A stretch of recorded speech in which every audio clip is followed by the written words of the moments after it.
Good day, this is Teacher Rowan. I'll be your guide in exploring Google Apps for Education, for teaching and learning.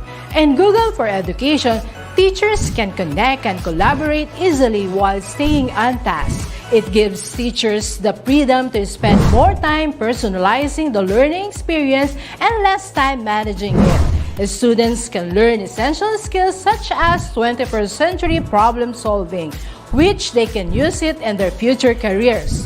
As such, the accessibility features will also help and assist every learner to do their best work. Google offers different useful applications that we can use to connect education to technology. This will help our teachers as a 21st century educators to innovate and find ways on how to make teaching and learning more exciting, engaging, effective, and flexible to the demands of the society. Let's re-explore the education experience by discovering new angles to create, collaborate, and communicate as one. Para sa bata, para sa bayan, at para sa guro. Ang pagkatuto, huwag gawing komplikado. Sulong edukalidad.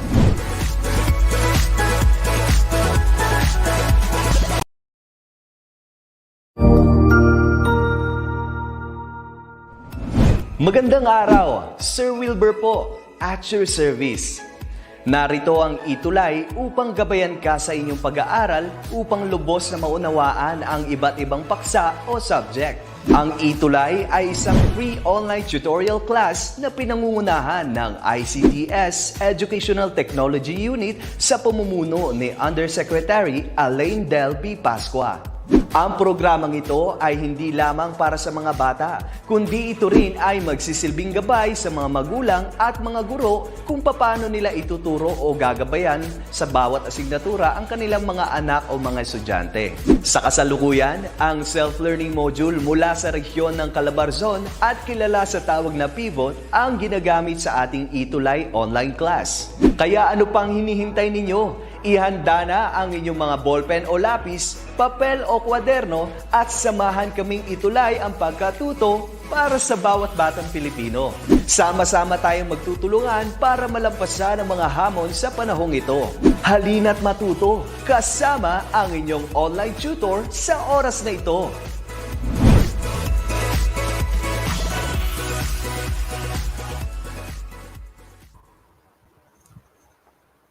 Alright. And good afternoon po to all our students, teachers, and parents who are watching us today for our ETUlay online tutorial for YUM Senior High School, Introduction to World Religions and Belief Systems. So sa atin pong comment box, type po natin kung saan pong parte tayo ng Pilipinas nanonood at nagjo-join ngayon. Yan. Para po sa ating mga viewers from Facebook, ayan, good afternoon po. And also from our viewers sa ating YouTube page po. So once again, our coverage for today is fourth quarter. Yan, finally fourth quarter na po tayo, no? Week 3 po, ilang linggo na lang at matatapos na ang school year.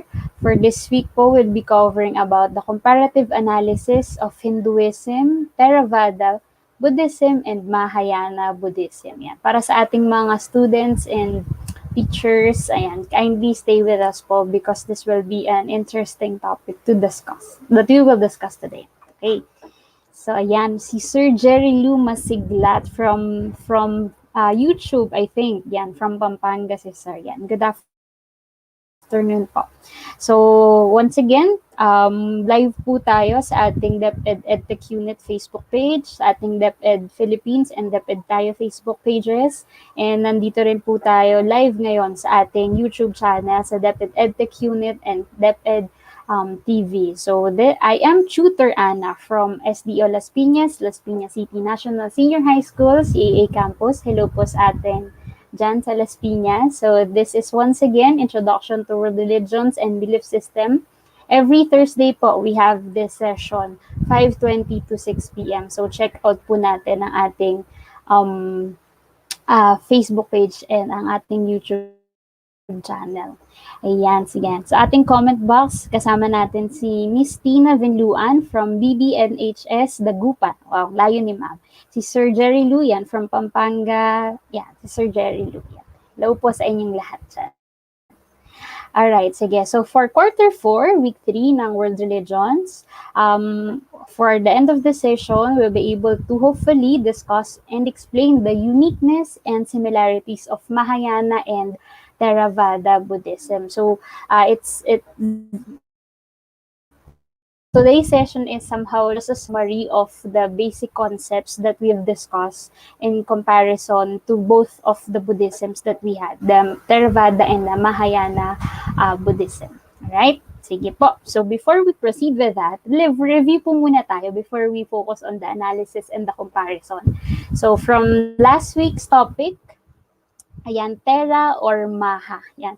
On our comment box, ito po ang gagawin natin ha. Yan. Sa mga bago ko explain, hi po muna ulit kay Miss Mary Grace Banal.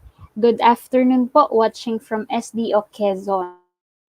Yan, parang all over the Philippines talaga yung mga viewers natin.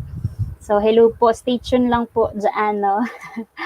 On the comment box po, again, write Terra if the statement refers to Theravada Buddhism, and write Maha naman po if it's Mahayana Buddhism.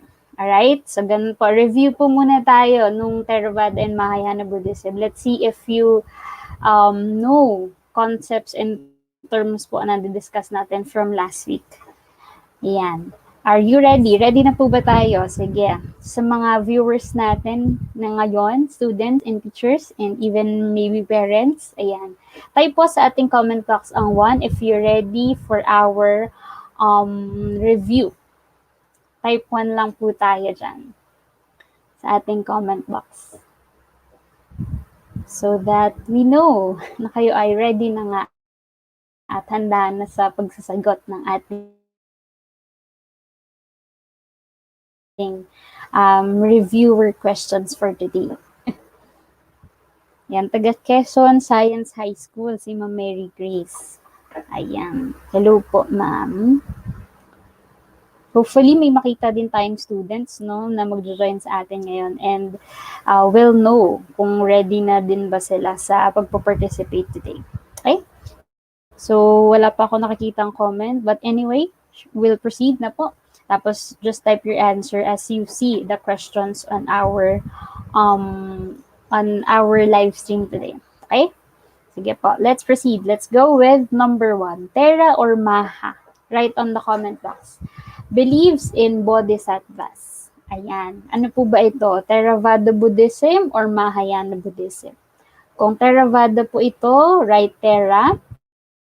Kung ang statement naman po ay naniniwala or related sa Mahayana Buddhism, type po natin ang Maha. Maha lang, parang pagkain lang. Kakanin. Ayan, sige. Number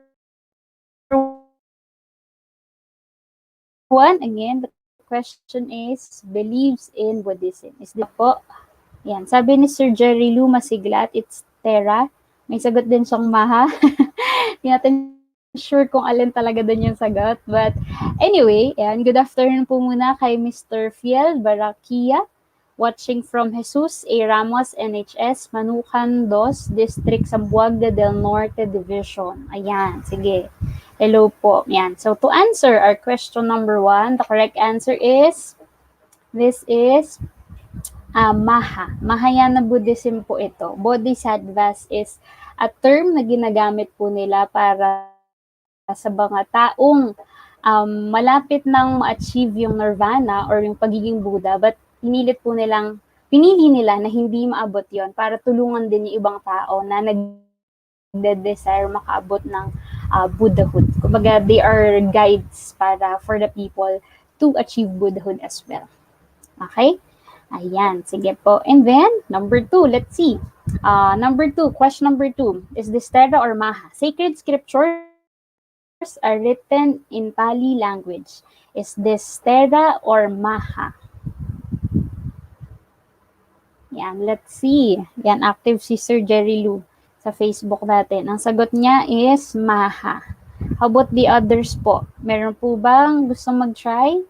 Is this Thera or Mahayana Buddhism? Sacred scriptures are written in Pali language. Okay, 5 seconds. 5, 4, 3, 2, 1. Ang tamang sagot po dito is Theravada Buddhism actually. Okay? Kasi Pali language po ginagamit nila. Kaya mapapansin po natin yan sa mga text. Kapag wala pong R, yung term, mostly yan po ay Pali language. Kapag may R naman po ay Maha. Okay?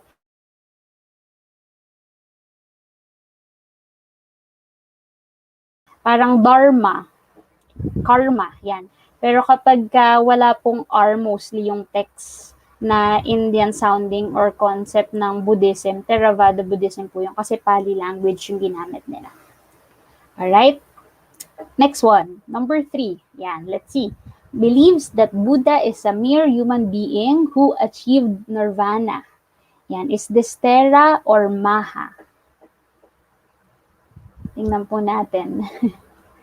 Again, number 3, believes that Buddha is a mere human being who achieved nirvana. Is this Thera or Maha?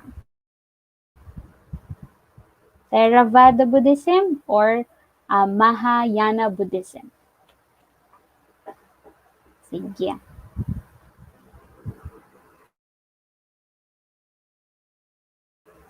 Is this Thera or Mahayana Buddhism? 5 seconds. 5, 4, 3, 2, 1. Ang tamang sagot po is Theravada. Thera because it's Theravada Buddhism. Yan. So, because they believe that Buddha or Siddhartha Gautama is actually just a human being. Hindi siya God or hindi siya super special being. Kundi siya ay ordinaryong tao lang na naka-achieve ng nirvana. Okay? Sige, number 4. Yan, let's see. Ito po ba ay Thera or Maha? Theravada Buddhism or Mahayana Buddhism? Number 4. Type po natin sa ating comment box. Believes in Trikaya or the three bodies of Buddha. Ito po ba ay paniniwalang Theravada Buddhism or Mahayana Buddhism? So, lagay po natin sa ating comment box ang Thera if it's Theravada Buddhism or Maha naman po kapag ito ay Mahayana Buddhism. Alright? Sige, again, for number 4, believes in Trikaya or three bodies of Buddha. 5 seconds po. 5, 4, 3, 2, 1. The correct answer for number 4 is Maha. Okay? Which means Mahayana Buddhism po ito. Okay? And for our last question, ayan, is this Theravada or Mahayana Buddhism belief? Have their own sets of clergy that they call lamas. Okay? Is this Thera or Maha? Again, they believe or they have their own sets of clergies that they call lamas. Is this Thera or Maha? Yan. Sabi ni Sir Derelu, Mahayana Buddhism. The correct answer for number 5 actually is yan. Theravada Buddhism. Okay? Sige po. So, yun. Review lang tayo. Let's see kung gaano katagal na yung, gaano kadami yung sagot ninyo doon na tama. Okay? Now, proceed po tayo doon sa discussion natin sa comparative analysis ng dharmic religions natin. Okay? Pag sinabi natin dharmic religions, these are the religions, Hinduism, Theravada, and Mahayana Buddhism. Okay, yan po yung dharmic religions. But sila tinawag na dharmic religions? Because ang origin po ng dharmic is from the term dharma, which is an integral concept for all of the 3 religions na makikita natin sa ating screen. So later, i-discuss natin ano nga ba yung dharma at bakit mahalaga ito for these religions na mostly ay nagsimula sa South Asia, particularly na po sa India. Okay, so stay tuned po tayo. Sige, so before we proceed, muna tayo sa topic na Dharma. Ano nga ba ang Dharma yan? Sabi ko kanina.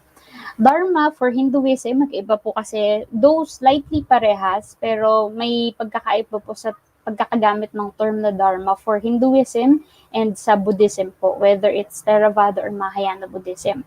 So for Hinduism, Dharma refers to the religious and moral law governing a person's conduct.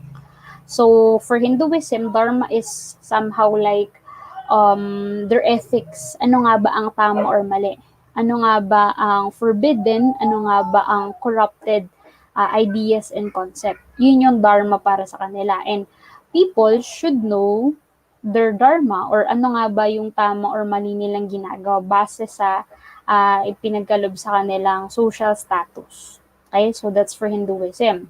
Next naman po, for the Buddhist schools naman, which means the Mahayana and the Theravada Buddhism, Dharma pertains to the cosmic law and order or to Buddha's teachings. Tungkol siya sa katuruan ni Siddhartha Gautama. Para siyang, kung sa ano pa to, Star Wars, ito yung force, the force, ang tinatawag nila, yung Dharma or yung cosmic law na nag-guide sa mga ginagawa ng mga tao. And mainly, ito ay tungkol sa katuruan ni Siddhartha Gautama or ni Buddha himself.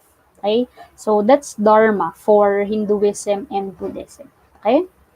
So, all of these religions, like what I've said, originated from the very large country of India. Okay? They are both from India.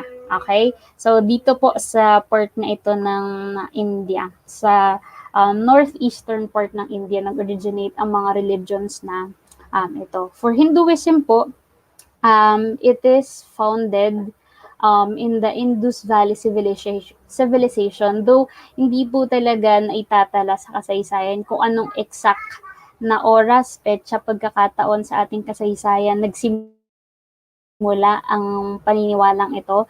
But during the time of the British occupation sa India, ay tinalaga nila yung, kumbaga, they set all of the rules and regulations and the traditions and culture of the Indus Valley civilization ay inaccumulate nila at nilagyan nila ito ng pangalan as Hinduism.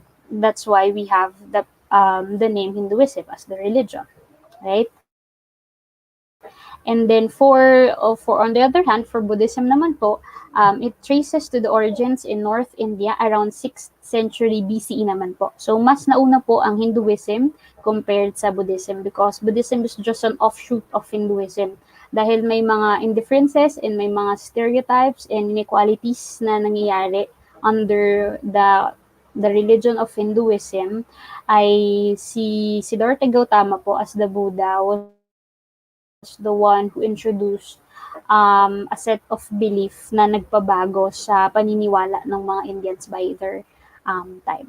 Okay, so Buddha himself was actually a Hindu kshatriya or noble people during his time bago siya maging si Buddha. Okay? Sige po. Now, on the concept of morality, so briefly na-discuss na natin yung origins, pinagmulan ng Buddhism, or hindi lang na Buddhism, but the Dharmic religions. Ngayon naman po, the questions of morality. Pag sinabi natin morality, yan, alam naman po natin yan. Ano ang tama or mali, ano ang makatarungan, ano ang mga hindi mo dapat ginagawa. Okay? So, meron po tayong mga laws, ethics na pinagkukuhaan nun.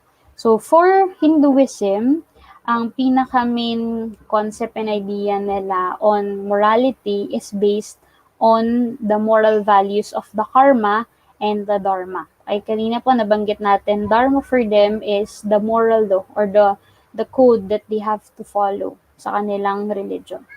Ngayon naman po karma. Naririnig natin itong karma na to na ginagamit freely sa Philippines, 'di ba?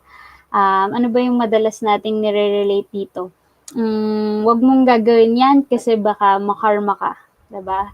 Yun yung nire-relate natin mostly sa karma. Kumaga negative yung connotation natin when it comes to karma. Baka makarma ka kung gawin yan. Okay? But ano nga ba ang karma base sa paniniwala ng mga Hindu? Okay? So for Hinduism, karma evolves in the accumulation of one's past deeds that have direct effect on one's present condition. Okay? Sabi nga po sa kanta ni Beyonce, I think, di ba? What goes around comes back around. Kung ano ang ibinigay mo sa universe, kung anong binigay mo sa mundo, yun din yung babalik sa'yo. So, kung ikaw ay naging mabuting tao, then the favor will also come to you in good terms. However, kung masama din naman yung ginagawa mo or nagawa mo, then later on, babalik din sa'yo yung kasamaan na nagawa mo. Okay? So, ganun po yung konsepto ng karma. Kung ano yung ginawa mo in the past, kung ano yung present condition mo ngayon is a reflection of what you did in the past. Kung mahirap ka ngayon, kasi they believe in reincarnation, tama po, na nasa cycle tayo ng birth, death, and rebirth. So, kapag hindi ka naging mabuti sa life mo na to, then maybe on your next life ay hindi magiging maganda yung buhay mo. Maaring mas mahirap ka sa kung ano yung status mo ngayon, or baka nga maging insekto ka pa base sa karma na ginawa mo on your past life. Okay? So, that's for Hinduism. Next one, ang Dharma naman for Hinduism, just like what I've said, will also mean law, duty, order, justice, and norm within Hinduism. Anything that is acceptable, anything that is commendable, then that is their Dharma. Okay, yung obligation mo, yung moral law na dapat mong sinusunod for you to be accepted in your culture, society. Okay? Next one, for Buddhism naman po, ayan, meron din pong konsepto ng birth,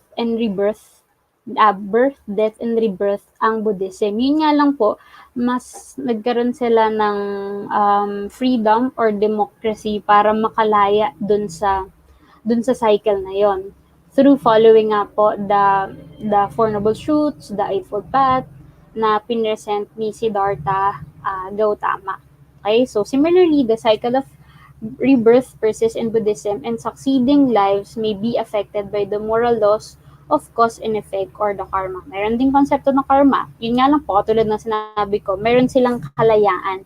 Once you follow the Four Noble Truths, once you do the Eightfold Path, then basically, may chance ka na makalaya dun sa cycle na yun. Right? Now, for the concept of purpose, ano nga ba yung dahilan ng pagkabuhay ng mga tao? Sa kung ikaw man ay Hindu or kung ikaw man ay Buddhist. Okay? So, for Hinduism po, meron silang tinatawag na 4 desirable goals or yung tinatawag nilang Purushartha. Okay? It includes the Dharma, ayan, na-discuss po natin yan, the Artha, the Kama, and the Moksha. So, ano nga ba itong 4 na ito? Pag sinabi natin Dharma, this refers to the truth, the right way of living, and the moral values. Yan, dapat hindi ka papatay basta-basta ng hayop, ng tao, hindi ka basta-basta magnanakaw. Because it's the truth, di ba? Iwasan mo yung mga masasamang bagay na yon. At the same time, commendable naman yung pagbibigay ng tulong, di ba? Pamimigay ng sobra, or kung nakakahigit ka, then you have to offer more kasi mas maraming tao na kailangan. So, those are the Dharma, the good and the bad things, the good things that you should do and the bad things that you should prevent doing. Okay? Next one naman po is the Artha, or the security of having the material comfort one need to live in the world with ease, wealth, and meaning of life. So, hindi lang sila basta-basta mambubuhay or exist, but for the concept of Artha, may desire or merong tsansa, hinahayaan ng universe ng isang Hindu ay magkaroon ng hindi naman marangiyang buhay, pero magandang buhay, na komportable ka, nakakakain ka ng 3 beses sa isang araw. So, yun yung goal nila. At the same time, meron din silang goal or the Kama, or enjoyment, sensual pleasure, and happiness.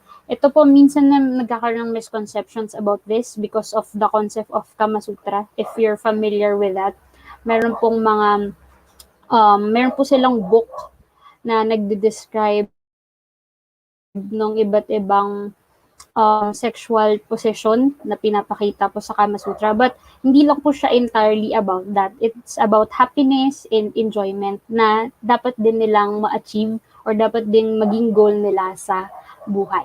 And lastly po, they have the concept of the moksha, or one of their goals as well, which is the liberation, the freedom from the cycle of death and rebirth, and self-realization and self-knowledge. So ito yung ultimate goal nila, na magkaroon sila ng peace of mind, ng comfort sa buhay nila by achieving self-realization and self-knowledge. Kaya sila nag-yoga, nagme-meditate for them to achieve that purposes in life. Okay?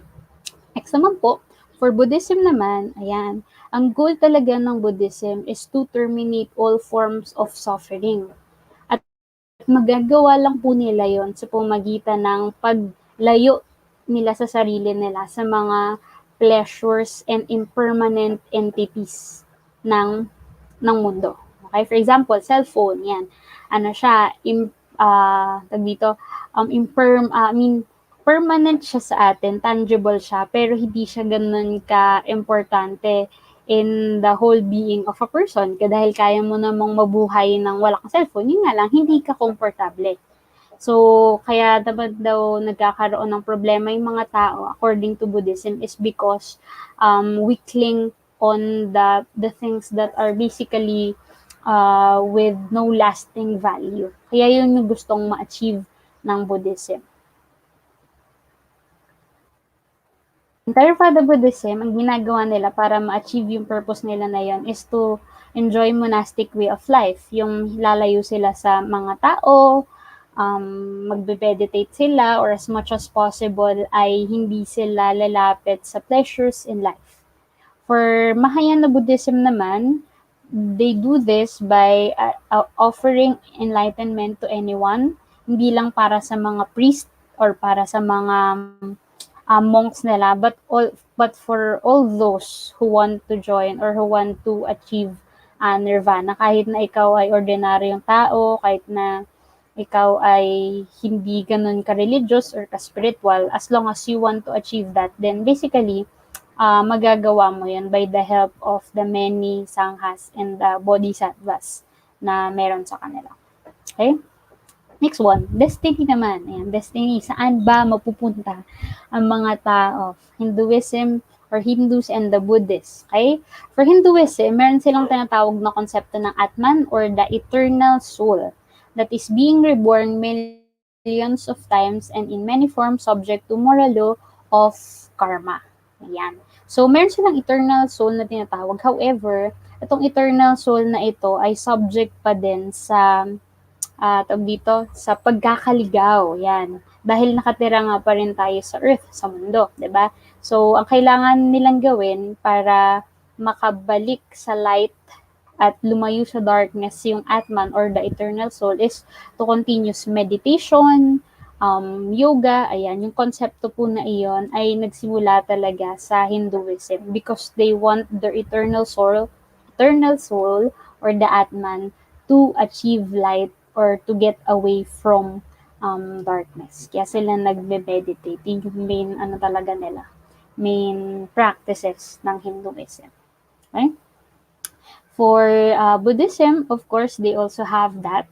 However, the Buddhist goal is neither absorption into Dharma nor union with God. Wala silang konsepto talaga ng God for Buddhism. Kaya nga madalas ang ginagamit na term for Buddhism is not a religion but a philosophy of life. Kasi nga, as much as possible, nilalayo nila yung konsepto nila or konsepto ng paniniwala nila sa God. Okay? However, Buddhists inspired to reach nirvana. Ayan. Pag sinabi natin nirvana is ultimate happiness or yung bliss na meron ka kapag nakontento ka na sa buhay if you're following the Four Noble Truths and the Eightfold Path natin. Okay? So, yun yung destiny para sa mga Buddhist people. Okay? What else? Ito yan. In Theravada School of Buddhism, the trainings on the development of ethical conduct, meditation, and insight assist in eradicating all forms of evil in order to acquire goodness and purify the mind. So, yan. Katulad ng mabanggit ko kanina, they do meditations and yoga para ma-acquire nila yung purification ng kanilang pag-iisip. Dahil maraming stimuli na meron sa mundong ito. So what they need to do is to focus only on things that are important para hindi naliligaw yung kanilang eternal soul or the Atman. Okay? For Mahayana Buddhism naman, what they do is they devote much attention to the Bodhisattva. Yan, ito yung sinasabi ko kanina, enlightened beings na they delay their own enlightenment for them to benevolently aid other beings to reach their ultimate end. Focus sila sa sarili in achieving nirvana. Sa Mahayana Buddhism naman, it's a community of believers, kasama na yung mga bodhisattva, na tinutulungan ng bawat isa para maabot lahat ng tao na kilala nila ay maabot yung nirvana or makaalis sa cycle ng reincarnation na meron sa kanilang culture. Okay? And lastly, ito naman po, ang last topic natin are the views on women. Paano nga ba tinitingnan ng Hinduism, ng Buddhism, ang mga babae sa kanilang lipunan? Okay? Are they unequal or are they inferior to men or not? Okay? So, for Hinduism po, meron silang tinatawag na laws of Manu. What do we mean by that? It shows that Hindus honor their women because it's a fundamental teaching that has been laid down to their supplementary arms of the Vedas or the laws of Manu nga po, or tinatawag nilang Manusmriti. Dito nakalagay kung paano nga ba dapat tratuhin ng mga kalalakihan or the whole community ang mga babae sa kanilang lipunan. Okay? So, may mga misconception na ang mga Hindu women ay inferior, pero nababanggit po sa law of Manu na they are actually protected. Bata pa lang, dapat they are protected by their fathers. Kung sila naman ay may asawa na, they should be protected by their husbands or by their husband. And lastly naman, pag matanda na sila at may sarili ng mga anak, malalaki ng pamilya, they should be protected by their sons. So, ganun nila pinapakita yung respeto and honor nila sa mga babae by having specified on their supplementary arms yung pagtitreat sa mga babae. Okay? So, ayun nga lang, meron silang tinatawag na dasati. Yan. This is a Hindu practice. Okay? Because women should be honoring their husbands when they are married. So, ang babae po, a widow, na namatayan ng asawang lalaki, ay kailangang i-offer ang kanyang sarili sa isang sati or yung pilit na pagpapatay sa kanyang sarili sa pamagitan ng pagsusunog sa kanya, parang ito, nakakita, funeral pyre of her husband. Nandun yung husband niya, tapos kailangan kasama rin siya sa pagsusunog para ipakita yung devotion niya sa kanyang asawang lalaki. Then, kaya naman po naging issue itong concept na ito ng sati sa kanila is because it's inappropriate or hindi makatao. Dahil, on the other hand naman po, kapag ang babae naman po ay namatay, ang Hindu women naman po ay namatay before her husband, hindi naman po iaalay yung kanyang husband dun sa kanyang libingan. So they find this practice are found to be inappropriate and unrespected of women. Kaya kung i-compare ang Hinduism sa Buddhism, mas hindi women friendly ang Hinduism if this is the case na meron sa kanila. Okay? On the other hand, for Buddhism naman po, women have enjoyed considerable freedom in the religious life in Buddhism as compared to Hinduism. Makikita po natin sa pictures on the right side that women are being empowered, binibigyan sila ng position in the religious field nila para mamuno din. May mga bodhisattvas silang babae, papakita lamang na they respect women as they would respect men sa kanilang lipunan. Okay? Also, For the Buddhism, men are not always wise and women can also be wise. In Buddhism, women should not be treated as inferior to men because both are equally valuable in society, which we should all agree on, na dapat bigyan ng parehas na treatment, parehas na kung ang mga lalaki ay pwedeng maging leaders, then women should also because kaya din naman nila. So that's the view of Buddhism. Unlike sa Hinduism na may kakonting inferiority ang mga babae, ang pagtingin sa mga babae compared sa mga kalalakihan. Okay? Sige. So that would be all.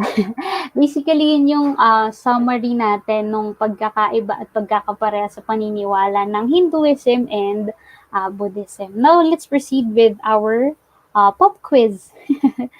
Ayan, multiple choice po tayo. What we're going to do is read the statement carefully. Ipa-flash po natin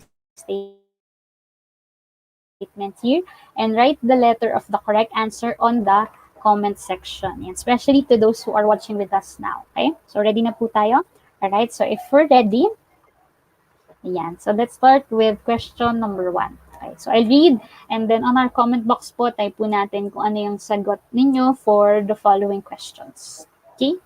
Number 1. A practice when a widow kills herself to join her dead husband. Is it letter A, Artha, B, Karma, C, Sati, or letter D, Dharma? A practice when a widow kills herself to join her dead husband. Is it A, Artha, B, Karma, C, Sati, D, Dharma? 5 seconds po. 3, 2, 1. Ang tamang sagot for our number 1 question is Sati. Ayan, ito yung na-discuss ko kanina. Okay, next one, number 2. It involves the accumulation of one's past deeds that have direct effect on one's present condition. Is it letter A, Artha, B, Karma, C, Sati, or letter D, Dharma? Accumulation of one's past deeds that have direct effect on one's present condition. Is it letter A, Artha, B, Karma, C, Sati, D, Dharma? 5 seconds. Ang tamang sagot is letter B, Karma. Okay? Number 3, let's see. Hinduism believes that within the human is an internal soul or the blank. Is it A, Atman, B, Maitreya, C, Laws of Manu, D, Dukkha?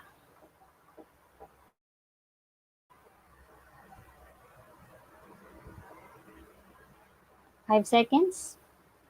5, 4, 3, 2, 1. Ang tamang sagot po is letter A. Eternal soul for Hinduism is called Atman. Okay. Next, number 4, second to the last. It is an integral concept for Hinduism and Buddhism that is referred as the moral or the cosmic law.